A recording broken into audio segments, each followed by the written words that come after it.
네, 우리는 전 강의에 앞서서 부채율 0%, 100%, 1000% 각각 세 경우를 한번 설명드렸습니다. 자, 이번에는 이 세 경우를 한눈에 비교하는 설명을 하겠습니다. 다시 간단하게 설명드리면 자본금은 똑같습니다. 창업자본금은 5천만 원. 여기서 틀린 거는 부채를 한 경우는 첫 번째 경우는 0% 썼을 경우, 두 번째 경우는 부채율을 100% 썼을 경우, 세 번째는 부채율을 1000%를 썼을 경우입니다. 그러면 우리는 부채율 0% 쓰면 당연히 자산은 자본금 5천 그대로 자산도 5천만 원입니다. 하지만 부채율 100%를 쓰게 되면 자산은 내 자본금 5천만 원 만큼의 부채인 5천만 원 합쳐서 자산이 1억 원이 됩니다. 그리고 부채율 1000%는 내 자본금의 10배를 부채를 쓴 겁니다. 제 자본금 5천만 원에 부채 5억에 을 합치면 자산은 총 5억 5천만 원이 됩니다. 이 말은 우리가 장사를 할 때 굴릴 수 있는 눈덩이가 크기가 틀립니다. 부채는 5천만 원의 자산으로 돈을 굴려서 장사를 하고, 부채율 100%는 1억을 굴려서 장사를 하고, 부채율 1000%는 자산을 5억 5천만 원을 굴려서 장사를 합니다. 당연히 자본주의에서는 자본이 많이 갖고 있는 사람이 수익을 많이 낼 수 있는 게 너무나 당연합니다. 부채를 0%를 했을 때는 차량을 동시에 보유할 수 있는 대수가 5대, 부채가 100% 했을 때는 10대, 부채가 1000% 했을 때는 동시에 차량을 보유할 수 있는 대수가 55대입니다.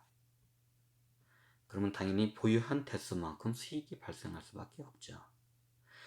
예를 들어서 똑같은 공산품을 파는 가게가 있어요.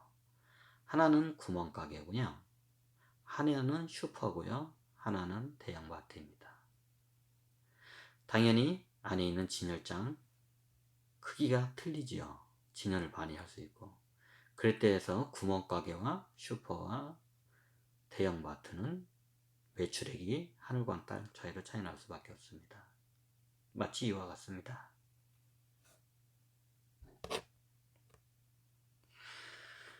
그래서 부채 0%는 영업 연 매출이 6억 원이 발생되고, 그 6억 원 중에 7%가 영업이익입니다. 그게 4,200만 원. 1년 동안 부채 0%를 쓰면서 4,200만 원. 부채를 100%를 쓰게 되면 연매출이 12억 원이 발생을 합니다. 그리고 이 영업이익이 8,400만 원이 발생하고 거기서 이자를 빼게 되면 순이익이 7,200만 원이 생깁니다. 그리고 부채 1000%를 쓰게 되면 연매출은 66억이 나오고요, 영업이익은 4억 6,200만 원이 발생합니다. 여기서 이자 24%를 제하게 되면, 연이자 24%를 제하게 되면 마이너스 1억 2천만 원 하게 되면 총 순이익이 3억 4,200만 원이 발생합니다. 자, 레버리지를 0%를 썼을 때 1년에 4,200만 원을 법니다. 아주 단순하게 설명드리겠습니다. 레버리지 부채 100%를 썼을 때 연 7,200만 원을 법니다. 자, 부채 1000%를 썼을 때 연 3억 4,200만 원을 법니다. 네, 부채를 쓰는 이유는 간단합니다. 보시다시피 연이익이 완전히 하늘과 땅 차이로 벌어집니다.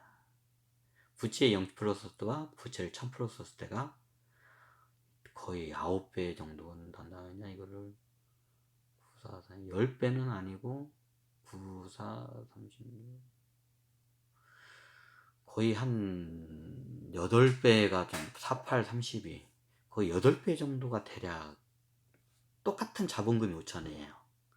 근데 부채를 빵 빵프를 썼을 때와 부채를 1000%가 썼을 때 약 8배가 약 8배의 수익 차이가 납니다. 1000%와 0%가. 부채를 쓰는 이유는 간단합니다. 더 많은 수익을 내기 위해서. 예, 레버리지 효과입니다. 그 부채를 쓰는 이유는 이유는 이거 하나뿐입니다. 더 많은 수익을 내기 위해서. 자, 그럼 이런 질문을 우리는 하게 됩니다. 아, 그럼 회사들이 부채를 많이 쓰면 수익을 많이 내니까 부채가 많은 회사가 좋은 회사다. 자, 이렇게 이제 또 오해를 하시는 분들. 자, 그런 맹점을 여러분들이 통찰을 하기 위해서 제가 이렇게 설명드린 겁니다. 부채를 1000%로 쓰는 회사들이 분명히 있습니다.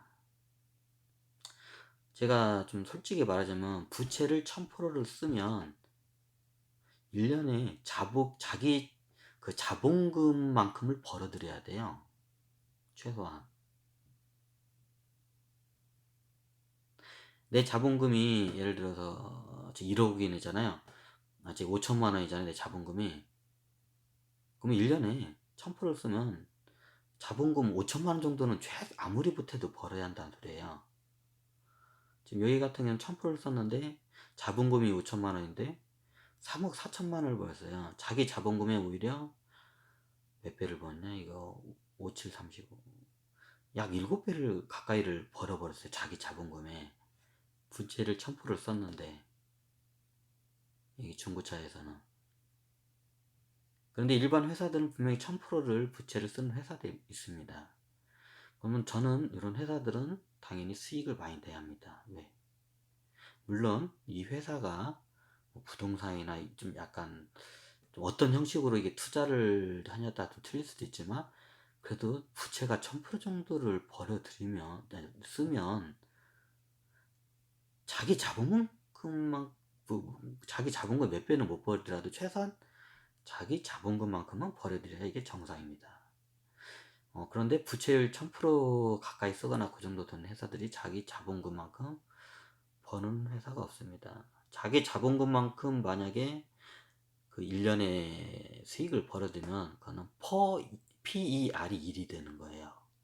PER 1은 내 자본금만큼 1년 안에 내 자본금 1년 안에 다 벌어들인 거를 PER이 한 1이 되는 거예요. 내 자본금만큼 벌어들이는데 2년이 걸리면 PER 2. 내 자본금만큼 벌어들이는데 3년이 걸리면 PER이 3입니다. 그러면 부채가 1000%면 PER이 최소한 1은 나와야 돼요. 근데 그런 회사는 눈 씻고 아마도 보기가 힘들 겁니다. 그럼 이런 회사들이 제가 아까 말씀드렸지만 양날의 검과 같습니다. 이런 회사 같은 경우에는 회사가 경영 악화가 되면 이자도 감당을 못하는 이런 경우가 생깁니다. 적자를 내거나 회사가 오면 요즘같이 경쟁이 굉장히 여러 회사들이 난립을 해서 그걸 치킨 게임이라고 요즘 많이 그거를 부르지요. 치킨 게임을 하게 되면 먼저 부채율이 높은 회사들이 먼저 자빠지게 돼 있어요. 당연히. 왜? 똑같이 적자로 가는 거예요. 그냥 너 죽고 나 죽고 둘 중에 하나 죽는 거예요. 치킨 게임이란 거는. 그래서 단가를 굉장히 낮춰요. 예를 들어서 이거를 물건을 10만 원에 팔아야 이 중에서 예를 들어서 한 5만 원이 내한테 이렇게 수익이 나고 이제 5만 원이 이제 비용 처리가 되는데 예를 들어서 이 10만 원에 팔 돈을 갖다 3만 원에 팔아요. 시장에서 서로 치킨 게임이라고 해요. 그거를. 그러면 부채가 많은 회사들은 이걸 흔히들 자본 잠식이라 했죠. 그냥 바로 자본 잠식이 일어나요. 부채율이 적은 회사들은 이길 버텨내요. 이런 치킨 게임에서. 근데 부채율이 높은 회사는 자본 잠식이 바로 일어나요. 이런 대표적인 경우가 한진해운 사태도 이런 경우로 해서 일어나고 옛날 우리나라 IMF가 온 여러 가지 이유가 있지만 큰 이유 중에 하나가 기업의 무책임한 과도한 부채였습니다. 이 부채 1000%를 하게 되면 이게 시장이 확대되거나 경제가 고도 성장기에는 이게 굉장한 레버리지 효과를 일으켜요. 하지만 이게 어느 정도 이게 산업이 이게 딱 막힐 때가 한 번씩 오거든요. 이제 그거를 갖다가 공항이라고 하는데, 이제 대공황 같은 게 오게 되면 이런 부채 비율이 높은 회사가 먼저 견디지 못하고 부도가 나게 돼 있어요. 그게 대표적인 게 우리나라 IMF 때였습니다. 우리나라 그 당시 IMF 때 오기 전에 회사들이 부채 비율이 1000%가 평균 거의 1000%였던 회사가 수두룩해요. 1000% 넘는 회사도 막 수두룩했어요, 예전에. 그러니까 예전에 시장이 좋을 때는 이게 레버리지를 해서 수익을 많이 내는데, 이제 이게 공황 상태가 한 번씩은 공황 상태가 오게 돼요, 시대적으로. 뭐 경제 역사를 하게 되면 공황 상태가 뭐 저희 반세기 만에 한 번씩이나 아니면 30년에 한 번씩 오기도 하고 10년 주기로도 한 번씩 오기도 해요. 이제 이게 큰 대공황이 오기도 하고 작은 공황이 한 번씩 오기도 해요. 이럴 때 보통 이런 회사들이 한번 정리가 되거든요. 그래서 부채율이 높은 게 꼭 나쁜 것만 아니에요. 하지만 위험률은 굉장히 높아요. 근데 부채율이 높은 걸 기업이 쓰는 이유는 내 자본금 대비 수익을 많이 내기 위해서 과도한 레버리지를 쓰는 거예요. 근데 부채율 1000%를 썼음에도 불구하고 굉장히 영업이익이 엄청 낮은 회사들이 현재 수두룩합니다. 이제 이거는 여러분들이 판단해야 할 대상이라고 생각합니다. 저는 여러분들이 이런 경우를 통해서 여러분들이 네, 어떤 회사를 최소한 이런 회사는 투자를 하면 안 된다는 것을 여러분들에게 인지를 시켜주겠습니다. 다시 말씀드리면 부채율이 1000%가 된다고 해서 다 나쁜 회사는 아닙니다. 그 산업의 특성에 따라서 1000%를 지고 가야 하는 경우가 있습니다. 예를 들면 대표적으로 이게 레버리지를 많이 쓰는 회사 중에 대표적인 게 골프장입니다. 골프장은 거의 부동산 사업에 가까워요. 왜 그게 아니냐면, 골프장은 필드를 조성하려면 어마어마한 조성비와 땅을 어마어마하게 매입하려면 부동산 매입비가 어마어마하게 들어가요. 그러면 부채를 많이 쓰게 됩니다. 그럼 이게 나쁜 거냐? 나쁜 거는 아닙니다. 근데 이 회사들이 이 골프장이 회원권으로 해서 유치를 받고, 일단 그런 건 빼고 저기 부채를 1000%를 져서 필드를 조성합니다. 그러면 연 이자를 뭐 싸게 해서 한 2%대의 이자만 씁니다. 부동산 회사가. 부동산 회사, 이 골프장이. 그런데 연 한 3, 4% 골프장에서 수익은 돼요. 그런데 지금은 인플레이션이 오르는 현상이기 때문에 땅값은 인플레이션만큼 매해 오릅니다. 예를 들어서 30년 전에 골프장을 했을 때 한 평당 산을 깎아서 했을 때 한 평당 예를 들어서 10,000원에 사가지고 그냥 예를 들어서 예를 들어서입니다. 다시 섭니다.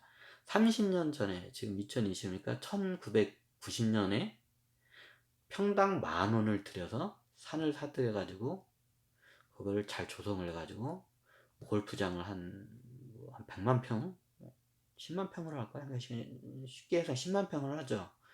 10만 평을 조성을 해서 필드를 해서 골프장을 만듭니다. 평당 10,000원이 들어왔습니다.